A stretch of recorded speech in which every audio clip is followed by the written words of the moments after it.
Welcome to Maximize Your Influence, your resource for the top persuasion, influence, and negotiation techniques that will help you maximize your success in life and business.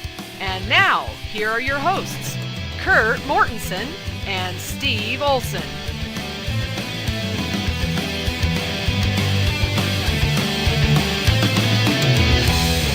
Welcome to another episode of Maximize Your Influence. Steve Olson here. I've got Kurt Mortensen on the line, who is super anxious to tell us about how much he hated Valentine's Day and what a scam it is.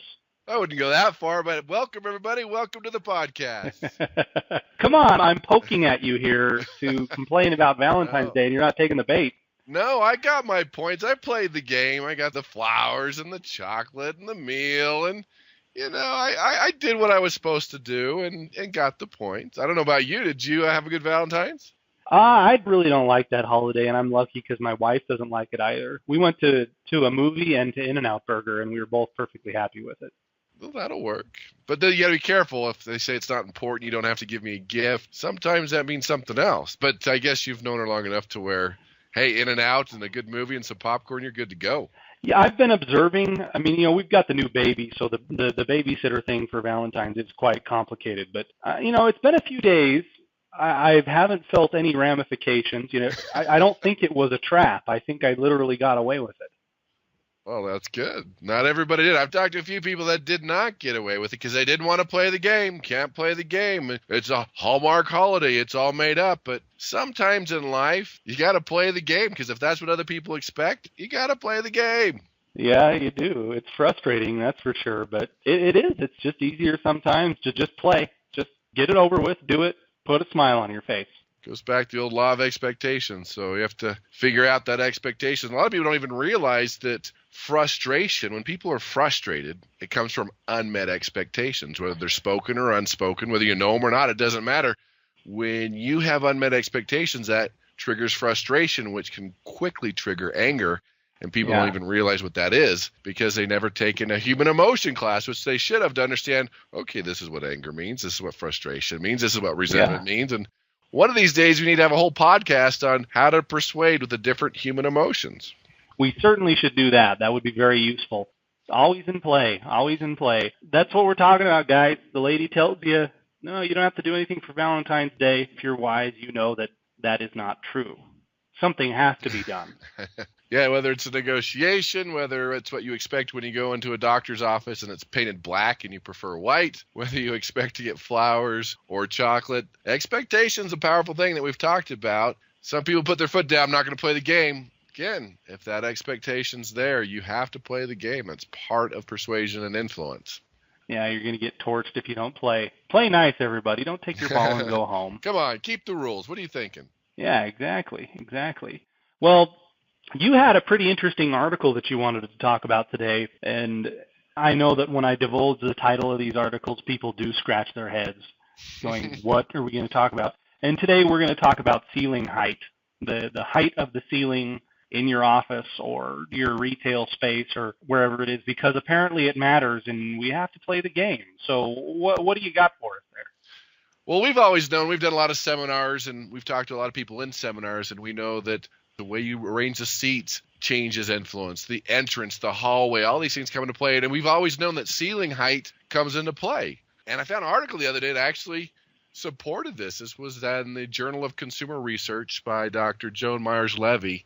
And a variety of research out there has found that ceiling height ranked among the top 3 architectural details that influence consumers' psychological well-being. In the low ceiling, we feel trapped versus bigger ceiling, we feel more open. Even home development companies maintain that homes with higher ceilings induce clear and improved thinking, more energy, and better health among residents. How wild is that? Even airline manufacturers know that the ceiling height of an airplane is in direct correlation to the person's experience on that airplane. So there's something about space, about ceiling height, about feeling open versus feeling closed in, changes the way we think and how we process information. In fact, there's reason to believe that high versus a low ceiling height may activate the concepts of freedom versus confinement.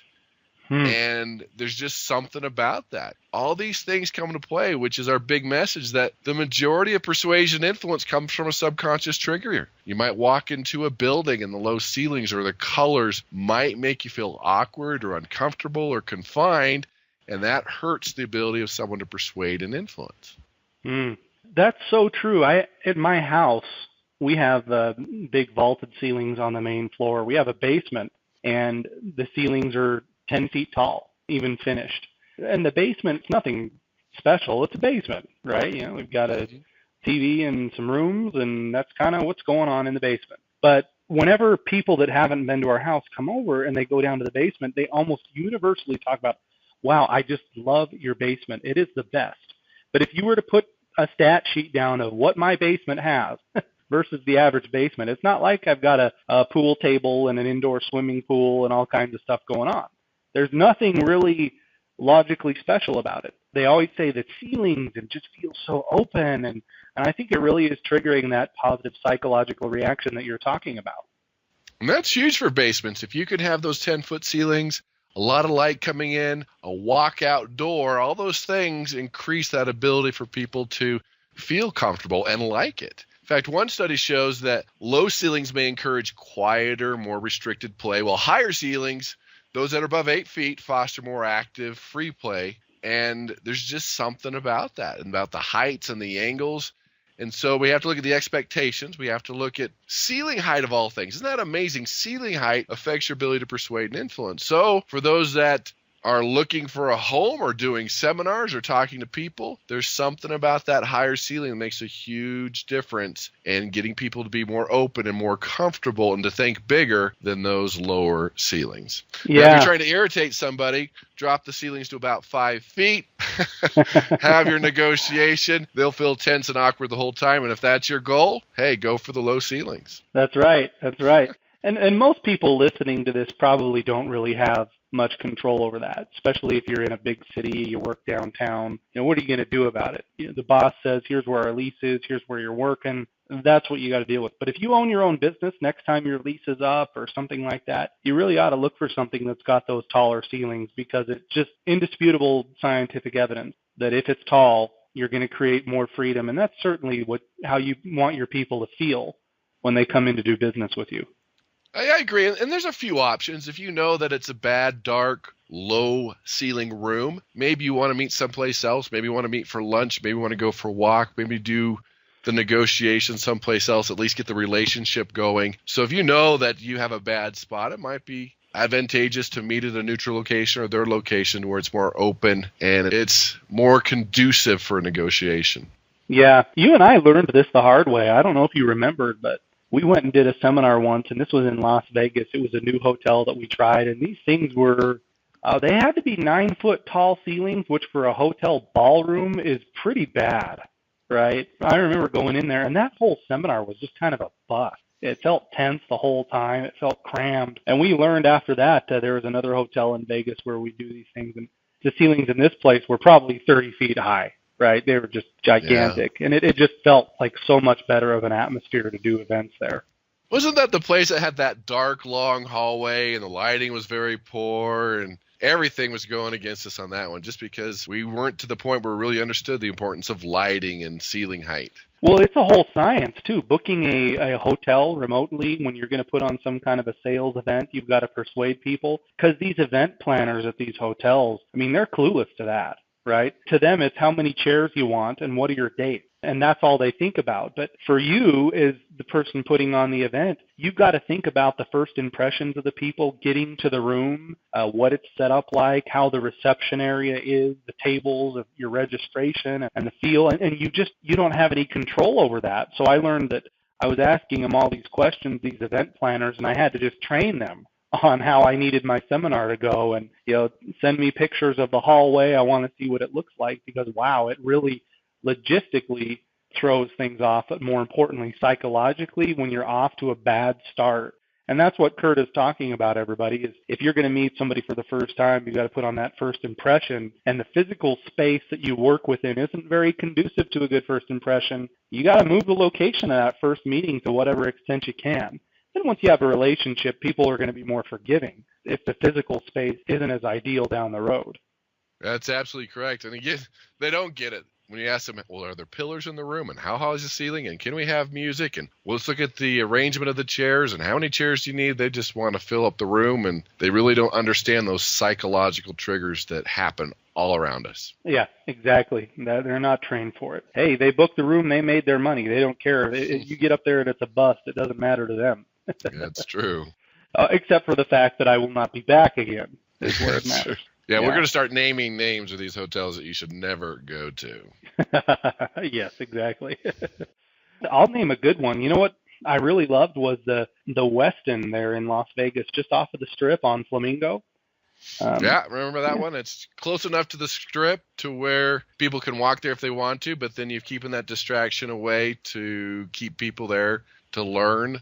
And it was always fun when we did events in Vegas. It was a 3-day event. And my favorite thing when people say, I was just going to come for the first day and play, but you got me to stay for all 3 days. That was my goal, to get them to stay, to realize, hey, this is important information. Yeah, you tricked them because people want to go to Vegas. They want to go, but they want to play while they're there. So it's a delicate line that you're walking. It's true. So everybody, we wanted to get into more of this negotiation thing. That's a scientific way of saying it today, because that's what Valentine's Day kind of is. I guess it depends if it's your first date or not, or your 10th date, or you've been married for 30 years. There's posturing, and you got to keep it in mind. And there's some old school stuff out there, as we've talked about before. And I think in the next couple of episodes, we're going to really dive into what Kurt calls negotiations, the dirty deeds. But today, the dirty deeds is more focused on how to defend against shady tactics that people may use on you. So definitely stay tuned for that podcast. That's going to be coming up in a few episodes. But today it's a new world of negotiating, and things have changed. How things are done are slightly different. Granted, there are techniques that have been in place since the cavemen that still work and always will. But with technology, with an increasingly skeptical and educated consumer, there are things that have changed. And we want to address some of those on today's episode, correct? Yeah, correct. Negotiation's a power tool. It's a different form of persuasion and influence. And here's how I define it. I always say persuade first, negotiate second. Because persuasion, you bring someone to your point of view. Negotiation's a give, take, and you meet somewhere in the middle. So a lot of negotiators just go right to the negotiation, where if you can bring someone right to your point, why would you negotiate? And that's important to understand. Negotiation is almost a lower form of persuasion sometimes, or we can say negotiations where you have two persuaders versus persuasion, a lot of times a persuader and a prospect. And we talked earlier about expectations and playing the game. And a lot of people say, well, I'm just going to give my final number. I'm not going to play this negotiation game. Well, if the other side's expecting to play the game and they've come with a number that's really high or really low, you have to play the game. I've seen this so many times in real estate investing. When you teach real estate investors, you say, look, you have to play the game. Like, well, no, here's my offer. And a lot of times the people will give an offer and it gets accepted, and people are like, wait a minute, that was too easy. We didn't negotiate. They got their gloves on, they're ready to negotiate, and you accept the first offer, or they accept your first offer too fast. A lot of times it builds remorse or builds a little distance to where if they're coming to negotiate, whether you want to or not, you've got to play the game, you've got to meet those expectations, and you have to negotiate. What are some of the common games that people are expecting to play? Well, they're expecting people to come in high or really low. They're expecting to make you work for it, or you have to work for it. They're expecting more resistance. They're expecting you maybe to hold your cards really tight because they're doing the same thing. And it depends on the person and the personality, but bottom line, they're expecting to negotiate. And if you accept the offer too fast, it makes a huge difference in the negotiation. So you have to realize that if they give you an offer and you accept it, and they were wanting to negotiate. Now, even though it's a win-win for both parties, that's fine. Even though it's a win-win for you, they're going to like, oh, wait a minute, that was too easy. We didn't work for it. Maybe I'm getting taken advantage of it. I didn't ask for enough, or I didn't do this. And all of a sudden, they're just going through their brain. So even though the first offer is acceptable, you've got to go back and forth. You've got to think about it. I don't know. What about this? Have you thought about this? What about this interest rate? Then both sides will be more satisfied. I agree, because that's true. If you accept an offer right out of the chute, and nobody worked for it, they could literally be less satisfied with that offer than an offer that was worse for them numerically that they had to fight for. That's exactly correct. You even see this in the courtroom. We know that lawyers that can say, look, they did this, this, and this, and reveal everything all up front, say, look, guilty, is not as successful as a lawyer that helps the jury realize for themselves, little piece at a time, little piece at a time, little piece at a time, to where they're more convinced because they've convinced themselves, they've worked towards it, versus the person telling them everything they need to do right up front versus working for the answer. I read a John Grisham novel. I can't remember which one it was, but his novels are all about attorneys, and a particular attorney had inherited a client that had a settlement coming to him from an insurance company, or they were going to be going to court, and the attorneys for the insurance company called him and made him an offer. And I always appreciate Grisham's honesty about the legal industry. He just said, I did what was standard, and I counteroffered 3 times what their offer was, leading you to believe that for many attorneys there may be just a standard of whether it's logical to or not. They just immediately 3 times and counter, right? And when that's true with the insurance industry, they're going to go really low. You're going to have to go back and forth and back and forth. That's the game. Okay, granted, you might not want to play it, but if they're playing, you've got to play too, because if you don't play the game, you can't win. Yeah. I've heard insurance companies too that as a routine practice, I could be wrong here, this is just what I've heard, because that's why you tune into the podcast. You want to know what Steve's heard. But That's right. that they just will routinely deny claims that are totally should be paid, because they know that a certain amount of people will just walk away. They'll just go, okay, they denied it, I got to go. They have many denied stamps, whether they read it or not, but they get a lot of use out of those stamps. Do you want to hear a pretty funny story about denied stamps? I promise it'll be worth it. And all right, go for it. And if you come to the table negotiating this way, that's why it's you got to treat people right. This can happen. But a friend of our family owned a school.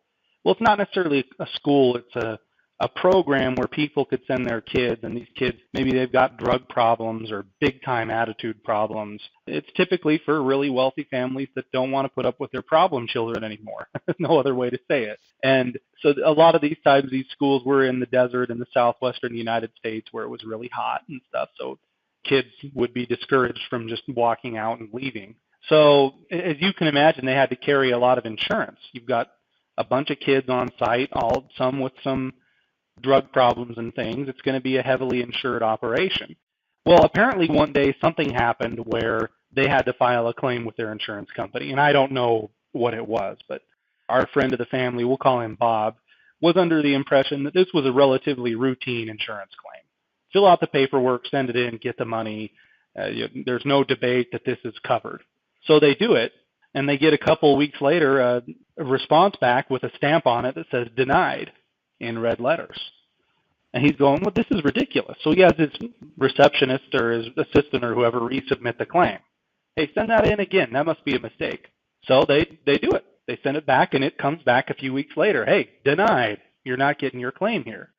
So he's, of course, furious, stewing about this for a few days, thinking, should I call my lawyer? What should I do? And all of a sudden, a check shows up from the insurance company for the claim. And he's wondering, hey, what happened here? Why did this check all of a sudden arrive? I guess they must have had a change of heart, or there was a mistake like I thought there should have been.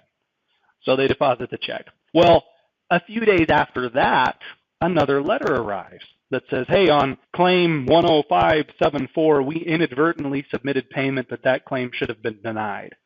If you have cashed the check, you owe us the funds, send it back, yada, yada, right? So the secretary goes to him and says, what do you want me to do with this? And he sits there and he thinks, and he goes, I want you to go down to the office supply store. I want you to buy a big red stamp that says denied. And stamp that on the letter and send it back. So sweet justice right there. Sweet justice. Yeah. Do unto others, people. So do unto that's the others. Message of the day. Everyone go buy a denied stamp. Yeah. And use it to your own advantage. When you get your mortgage statement next month, stamp denied on it and send it back. Yeah, that might not work so well for you. Yeah, you didn't hear that here. Yeah, I didn't say it would work. It would be fun, though. Oh, that would be fun. That is Yeah, it would be fun. Well, cool. Anything you want to add on the negotiation front, Kurt? Because we've got a ninja to cover. A couple things just real fast. My favorite thing with negotiation is you have to understand about emotions and humans. You're dealing with humans, and the old Chinese proverb that says, a man that strikes first admits his ideas have given out. Meaning when people attack you and go after you, the negotiation isn't going how they planned or how they thought. And that's usually because they didn't prepare or they don't understand both sides. Remember, win-win does not mean equal splits. It just means you could still win with a 10% piece of the pie. But we're a big challenge, a big blunder, a big change in the world of persuasion and negotiation is understanding the position versus the problem. That's important. Why are they concerned about price? You're fighting over price, but is that the real issue? And that's what you have to understand. Everyone fights over that position versus really asking the questions and finding out, is that really the problem? And so my favorite stories are the two twin-year-old girls, right? They're fighting over the last orange. And the mom comes down and sees the fight. It's the last orange. And, of course, the mom cuts the orange in half and gives each girl the orange because their position is they want the orange. So the first girl peels the orange, throws the orange peel away, eats the orange. The second twin girl peels the orange, throws the orange away, and keeps the peel for a cooking project. Because the problem was one wanted the peel, one wanted the orange. But they just went right to looking at that position versus asking the questions, well, why do you want the orange? Or the person that goes in the car dealership. Well, I want a black Mustang. Well, we only have white, and they walk away. Well, why do you want it in black? Well, it gets fewer tickets. That's true about white cars. And so we never ask a question. Someone comes in, I want to move on the fourth floor. We don't have any apartments on the fourth floor. And they walk away. Well, why do you want something on the fourth floor? Well, my best friend lives there. Well, we have two available on the fifth floor. So you always get stuck on price or that position versus finding out what that true problem is. Here's another example. I was coaching a student. They were trying to get a raw piece of land. And the position was, let's just round up a number, $500,000. $500,000. They're only worth $450, $460 at the most. Of course, everyone lowballs, $410, $420, $450 for this. No, because the position was $500. No one bothered to ask. So we coached the student, okay, this is what you do. This is how you ask. This is how you do it. To find out that this gentleman was going to retire in 10 years. $500,000 was what he needed to finish his retirement. Came in to put $100,000 down with a balloon payment in 5 years for the rest. Win-win situation. They found out what the problem was versus fighting on position. So if people can really figure out, okay, why do they want that interest rate? Why do they want that amount? Why are they looking for that? Why do they need that time frame? Ask the right questions and quit fighting on the position of money or whatever the position is, and ask the right questions and find the true challenge. You will be a better persuader and a better negotiator. Well put. Well put. So many times you're spending your time spinning the wheels on something that is not even the problem, that is just a total waste.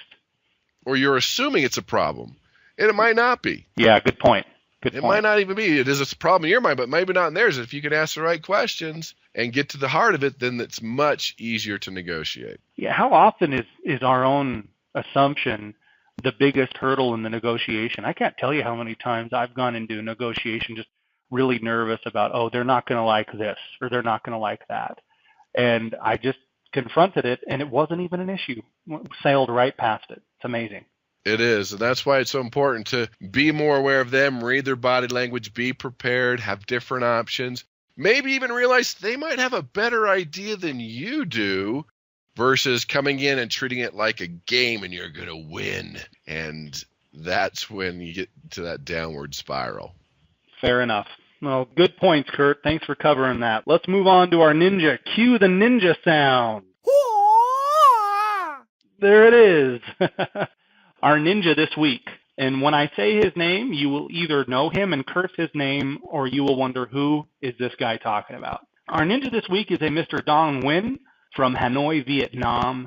And he is the creator of the internet sensation game Flappy Bird that is on iTunes. It's on Windows and Android phones out there.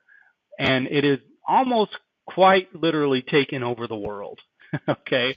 Guy released the game, and it was a very short period of time. It was the #1 downloaded app. And it's a notoriously difficult game. And that's what's so frustrating about it, is it looks like it should be really easy, but it's just horribly difficult. Or one of the app reviews said that I would, in a heartbeat, sell my soul to Satan just to never have downloaded this app. Being facetious to a degree, but it was the number one downloaded app, and apparently this guy was getting all kinds of threats and also requests for do this to the app, do that. It went completely nuts. And I have a quote from the Wall Street Journal about it because he ended up taking the app down. It's gone. You can no longer get Flappy Bird. So a quick quote from the story gives you some perspective here as to why I think this guy is a ninja. Flappy Bird, it's the game many people love to hate. Some players have jokingly suggested that Mr. Dong himself might be the devil, and his decision to take down the game from the store was greeted with both applause and mourning.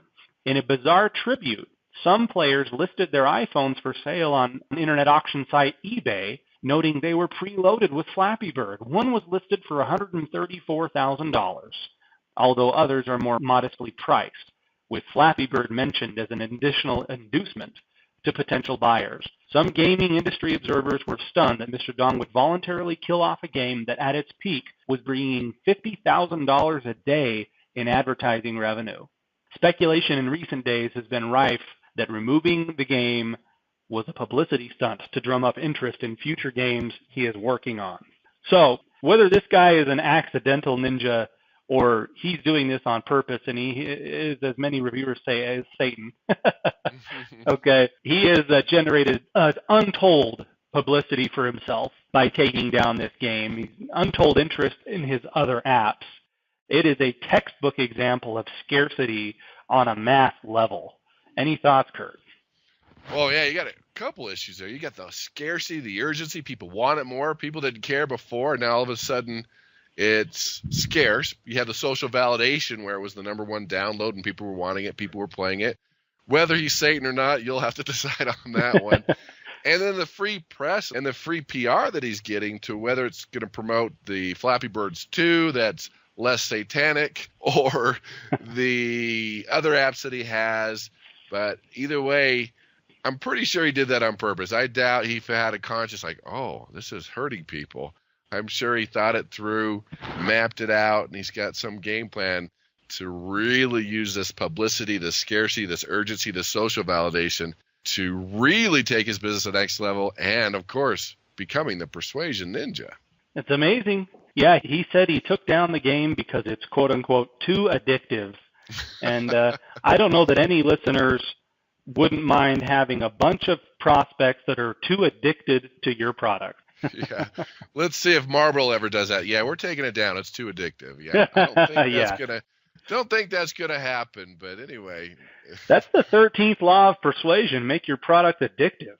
Yeah, that's the easy persuasion. If it's addictive, free samples, it's done. That's easy persuasion right there. Yeah, that's a layup. So, yep, Mr. Dong Nguyen is the persuasion ninja for the week with the internet sensation Flappy Bird. If you don't know what it is, you apparently, according to him, never will. But something tells me it will be back on the market soon enough.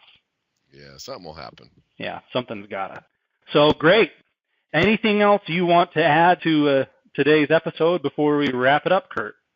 The main thing is that I want you to take away, we talked about position versus problem, but it's important. Anytime you go into a persuasion, influence, negotiation situation, especially negotiation, persuade first. A lot of those points, a lot of those principles, you can persuade people to your point of view. That takes more skill than negotiation because there's the give-take, there's give-take, but there's a lot of principles, a lot of issues within that negotiation where you can persuade them to your point of view and you don't have to negotiate, and you can save the other terms to negotiate later. Sounds good. Well, everybody, as usual, please send us your feedback, your comments, your insults to maximizeyourinfluence@gmail.com, and check us out on iTunes and Windows Marketplace and all those other places that you get so tired of me mentioning. And I thought of this the other day. You know, we try to put our podcast on as many of these syndication sources as we can, like Stitcher and whatever, but if we're missing something, if you're having to listen to this on the website and you're going, dang it, I download my podcast via this service or that service, and we don't have it, email me. We're happy to do what we can do to add it. We are podcast novices, and we don't really know what we're doing on the technical side of podcasts if you haven't discovered that yet. So just in the interest of full transparency. Yeah. Let us know. We'll make it right. That's exactly right. So go ahead, shoot us an email at maximizeyourinfluence@gmail.com. We will be in touch with you next week for episode 30. You've hung with us for almost 30 episodes now, and we appreciate it. Have a good one. We will chat with you next week. See you next week.